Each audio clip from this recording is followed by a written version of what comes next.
Hi parents, teenagers, and young adults. Welcome to today's conversation. Today we will talk about mental illness.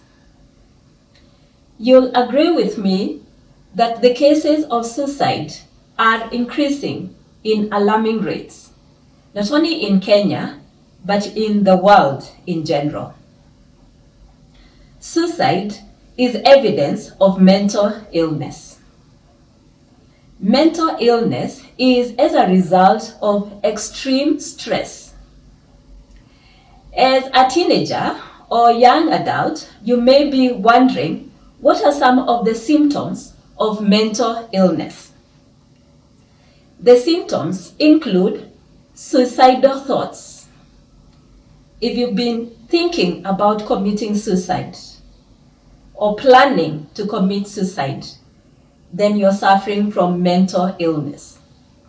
Another symptom is isolation.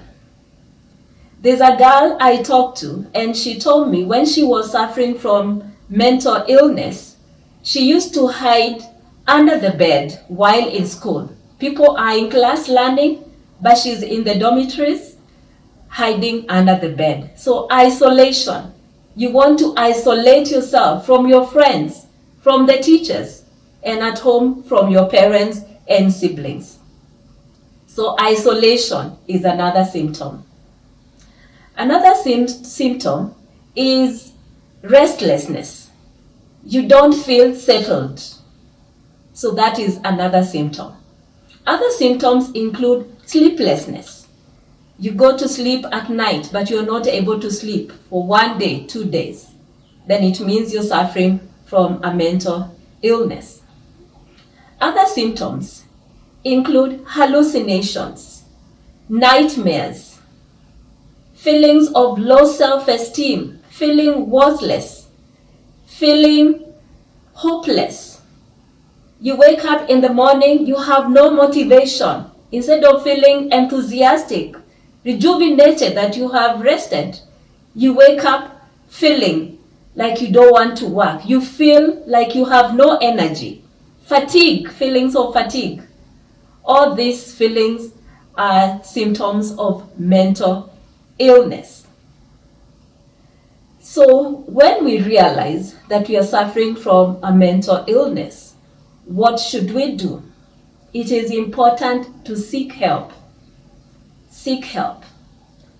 Talk to your parent. Talk to your parent. If you are in school, go to the school counselor. If you are in the university, go to the university counselor. And through therapy, you may realize you need more help, you need treatment. Some mental illnesses need treatment. So you may be referred to a doctor. Now, apart from that, it is important for us to take care of ourselves. So if you are involved in a toxic relationship, it is important to walk away from the toxic relationship. Are most of your friends abusing drugs? Are most of your friends involved in unhealthy sexual relationships? Now, these relationships may lead to negative effects which will lead to mental illnesses. That is why it is important to walk out of a toxic relationship. Another important thing for you to do is it is important for you to look inwardly. You should know that you are worthwhile. You are valuable. You are created in the image of God. You are beautifully and wonderfully made. And above that, as a boy, know that you are a king. As a girl, know that you are a queen. And treat yourself as a king or as a queen. Be respectable. Be a man or a woman of integrity. Know that you're valuable, you are honorable. And When we have such feelings about ourselves, then feelings of worthlessness will disappear from our lives. Now, as a parent, what can we do to help our children who may be experiencing mental illnesses? If you notice that your child has suicidal thoughts, please take your child to the doctor. Traditionally, mental illnesses were considered to be as a result of being bewitched or being demon-possessed. But we need to walk out of that thought, because mental illnesses are diseases just like any other disease. And therefore, just like you go to the hospital to be treated when you're suffering from malaria, you also need to go to the hospital when you're suffering from a mental illness. Therefore, if your child has suicidal thoughts, please take him or her to the hospital. Another important thing is that we should use authoritative parenting styles. Which are these styles? It means as we parent our children, we should be firm. Of course, it's important to set boundaries, but we should also be approachable.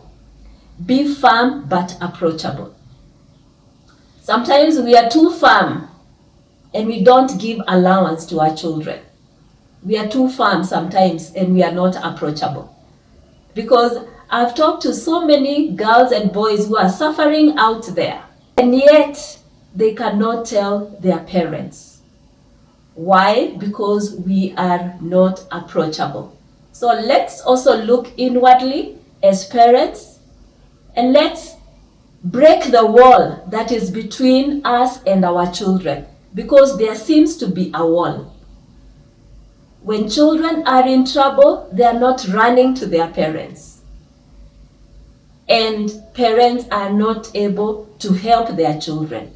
So parents, let's be firm but approachable.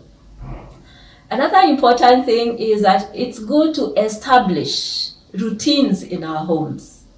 It's good to have time for waking up, time for breakfast, time for lunch, time for dinner, time for daily chores, even time for play. It's important to have routines. Why? So that when you realize that your daughter or son has changed, it will be easier to notice, because they are not following the routine. So let's establish a routine in our homes.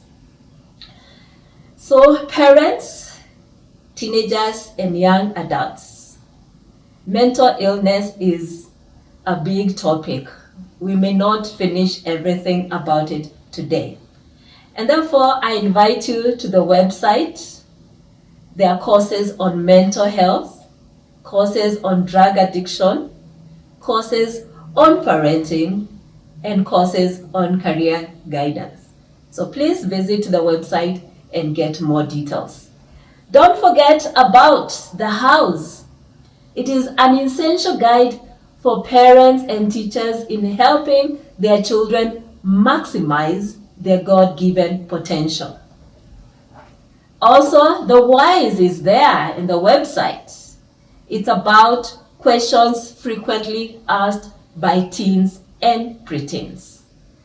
So parents and teens and young adults, if you think this video was insightful, please give it a thumbs up. Like and share. Please, if you haven't subscribed, please subscribe. So I wish you all the best. See you in the next video. Thank you.